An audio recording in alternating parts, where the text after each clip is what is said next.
Et ça, cette question, elle est hyper importante à se poser. À qui il appartient ce désir? Parce que peut-être que vous vous êtes rendu compte qu'il y avait des désirs ou des élans qui étaient très forts chez vous, qui vous mettaient en mouvement, vous avez vraiment l'impression qu'ils vous habitaient, et quand vous arriviez à manifester ce vers quoi le désir vous faisait tendre, soit il y avait un espace de tristesse, soit il y avait un espace de déception, un espace d'incompréhension, ou un truc qui ne collait pas. Et puis peut-être que finalement vous vous êtes rendu compte qu'en fait, c'était pas vous qui avez vraiment envie de ça. C'était peut-être votre compagnon, c'était peut-être vos parents, c'était peut-être la société. On est vraiment hyper conditionné, bien plus qu'on ne le pense et qu'on ne le sent souvent, par tout un tas d'interactions qui viennent de l'extérieur. Et ça peut vite mettre le bazar. Parce que se connecter à ce qu'on veut vraiment nous, c'est pas forcément quelque chose qu'on nous apprend.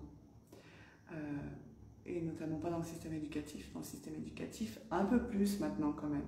Il y a quand même des choses qui ont bougé, mais c'est surtout, on nous apprend à raisonner, et c'est précieux, mais on ne nous apprend pas à sentir vraiment ce qui est OK pour nous, ce qui est bon pour nous, ce qui nous met en mouvement.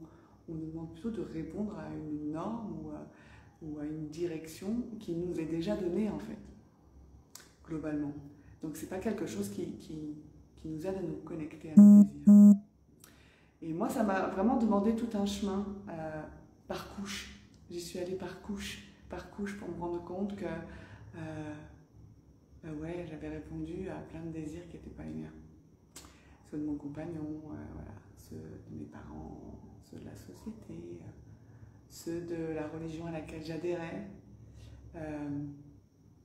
Et en même temps, comment dire, j'ai pas de grosse colère par rapport à ça, parce que j'ai pas l'impression d'avoir raté quelque chose. J'ai toujours appris, bien sûr, de toutes les expériences. Mais par contre, il y a eu un gros switch qui s'est fait pour moi quand je me suis retrouvée en plein burn-out. C'était il y a 7 ans maintenant. De me dire, mais en fait, de quoi j'ai vraiment envie, quoi. Et dans envie, il y a envie. La vie, c'est quoi qui me rend vivante, en fait?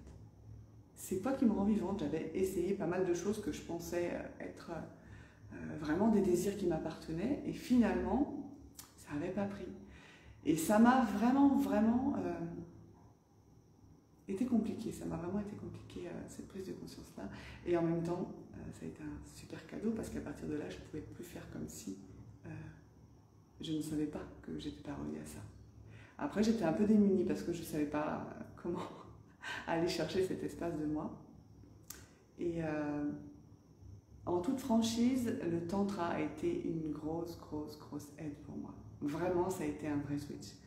Parce que c'est un espace expérientiel, où là, j'ai pu reconnecter dans l'expérience des choses qui me faisaient vibrer. Et du coup, j'ai pu mettre un mot sur ce qui me faisait vibrer, j'ai pu mettre une direction, j'ai pu mettre une forme. Et petit à petit, c'est comme si je refaisais la carte de mon monde intérieur, et que je faisais la carte de mes désirs, et que je prenais contact avec... En fait, ça veut dire quoi le désir? On parle de quoi quand on parle de désir, en fait, concrètement? C'est quoi? C'est quelque chose de mental, c'est quelque chose d'énergétique, c'est quelque chose de physique, c'est quelque chose d'intellectuel, de psychologique, d'émotionnel. En fait, on parle de quoi quand on parle de désir? Et en fait, c'est tout ça à la fois. C'est vraiment, le désir, il se manifeste vraiment sur tous les plans de l'être.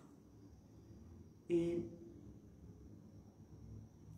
l'espace du tantra, mais la gestalt thérapie aussi, m'a vraiment amené dans cet espace du ressenti qui va chercher l'information autrement que par la tête.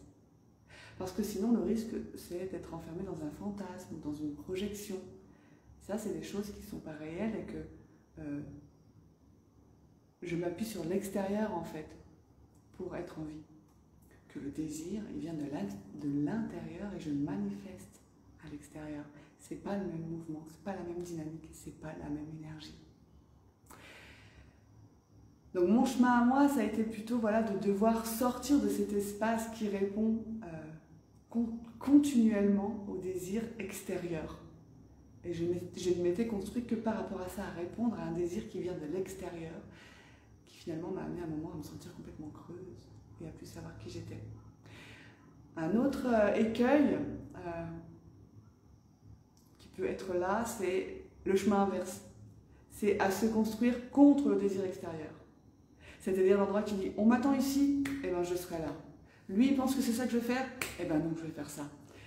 Et là aussi, en fait, c'est la même chose. C'est pas à tes désirs que tu réponds quand tu passes en mode révolutionnaire ou contestataire. Parce que si tu choisis systématiquement l'opposé de ce que tu penses qu'on attend de toi, à quel endroit tu réponds à ton désir à toi? Tu es encore en train de répondre par contradiction ou par opposition à un désir extérieur. Et tu n'es pas en lien avec toi non plus. Alors si ton désir t'amène à être exactement à l'opposé de ce qu'on t'a demandé, c'est ok. Parce que là, le chemin, il est venu de toi, la connexion, l'impulsion est venue de toi.